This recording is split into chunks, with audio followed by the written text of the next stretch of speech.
अस्सलाम वालेकुम friends and welcome to Ababeel YouTube channel. दोस्तों, कमांडो किसी भी आर्मी के लिए बहुत ज़्यादा अहमियत का हामिल होता है, जो कि एक आम फौजी से कहीं ज़्यादा ताकतवर और वेल ट्रेंड होता है। कमांडो वो मिशन सरअंजाम देता है जो कि आम फौज नहीं कर सकती।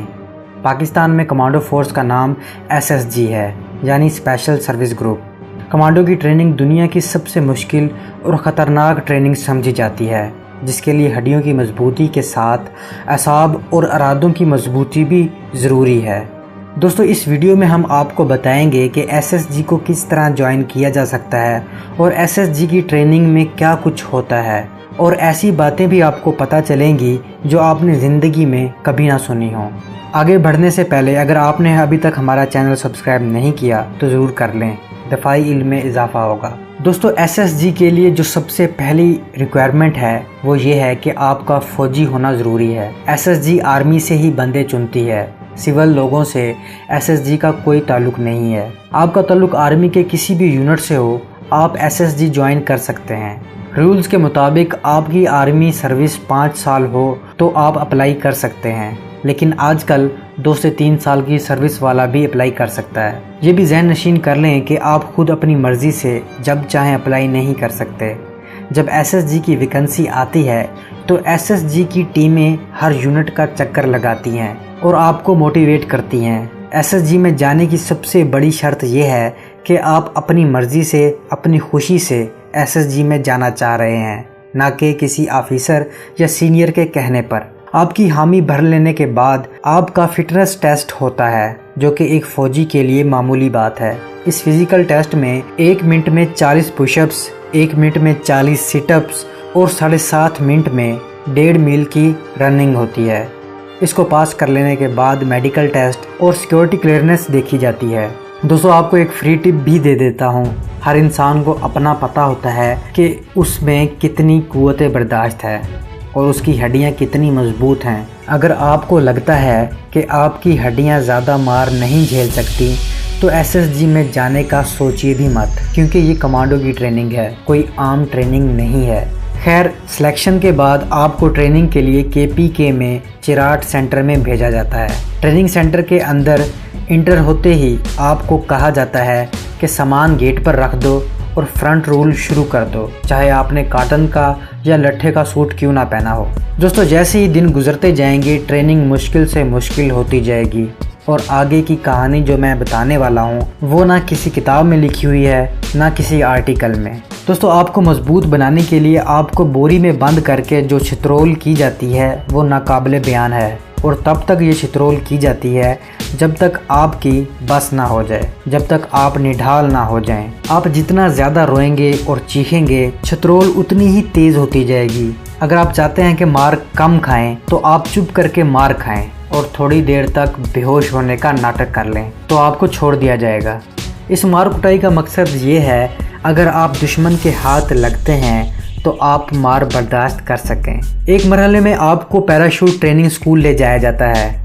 ये 1 महीने की ट्रेनिंग होती है, जहां आपको जहाज़ या हेलीकॉप्टर से काफ़ी ऊंचाई से जंप लगवाई जाती है। बुनियादी चीज़ें सिखाने के बाद आपकी पहली जंप बहुत ही डेयरिंग होती है और आपको लगता है कि मैं मर जाऊंगा, लेकिन यकीन माने ट्रेनिंग में आज तक कोई नहीं मरा। आपकी पहली जंप के लिए आर्मी कुछ इस तरह तुमहीद बांधती है, आपको 2 दिन तो जहाज़ से या हेलीकॉप्टर से घुमा फिरा कर वापस ले आते हैं, मगर तीसरे दिन आपको पैराशूट समेत धक्का दे दिया जाता है। रिक्रूट के ज़हन में यही होता है कि पैराशूट नहीं खुलेगा, लेकिन पैराशूट खुलता है और एक्स्ट्रा पैराशूट भी साथ ही होता है। पहली जंप के बाद दूसरी, फिर तीसरी, और फिर आपको मज़ा आने लग जाता है। ट्रेनिंग का एक और हिस्सा जो सब्र आजमा होता है वो एक शहर से दूसरे शहर तक पैदल सफ़र करना होता है।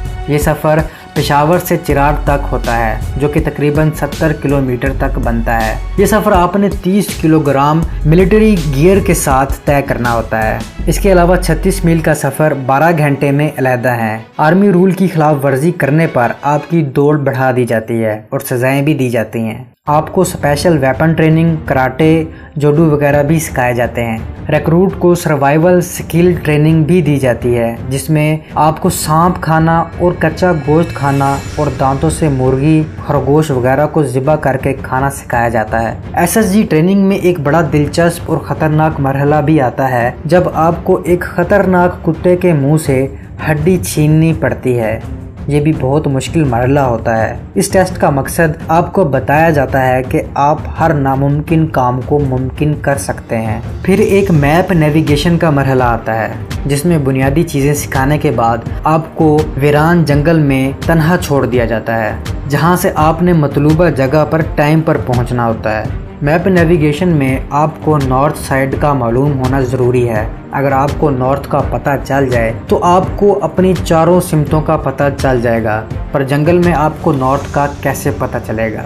यही चीज़ तो सिखाई जाती है। जंगल में अगर आपको सूरज नज़र आ रहा है तो सूरज से पता चलेगा, अगर रात है तो चाँद से, अगर चाँद नहीं निकला तो सितारों से।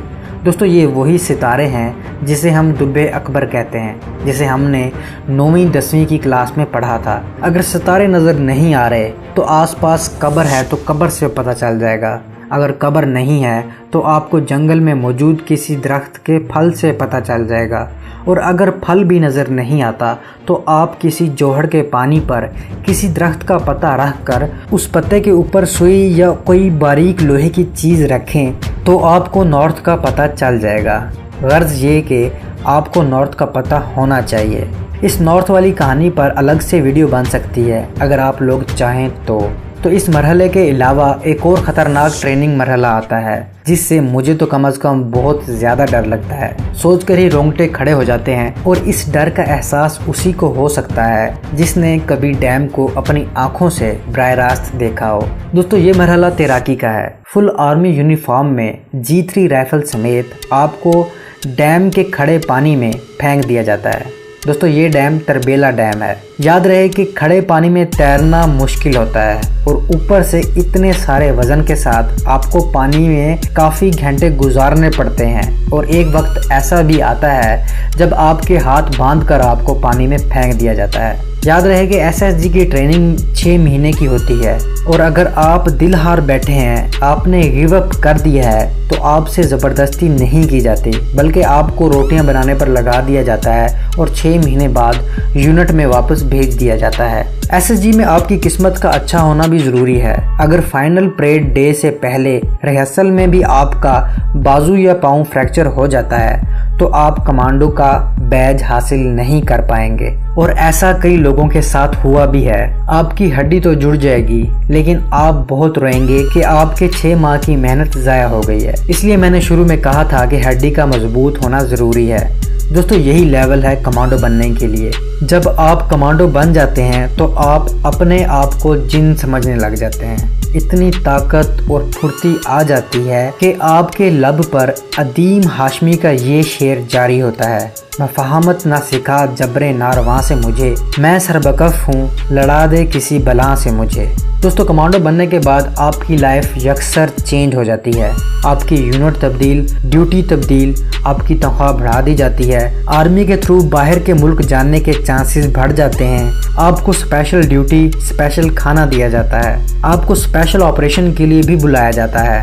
और अगर आप ISI में चले जाएं तो स्पेशल मिशन पर भी भेज दिया जाता है। दोस्तों, SSG की ट्रेनिंग इससे कई गुना ज़्यादा खतरनाक है जितनी मैंने बताई है, लेकिन इसको करने के बाद आपके पाँव आसमान पर रहते हैं। आप बलां बन जाते हो और अकेले कई बंदों से लड़ सकते हो। दोस्तों, अगर आप जानना चाहते हैं कि ISI को कैसे ज्वाइन किया जाता है तो डिस्क्रिप्शन में मौजूद लिंक पर ज़रूर जाइएगा। और अगर आप मज़ीद SSG के मिशंस और यूनिट्स वगैरह के बारे में जानना चाहते हैं तो कमेंट में ज़रूर बताइएगा। नेक्स्ट वीडियो तक के लिए इजाज़त। अल्लाह हाफ़िज़।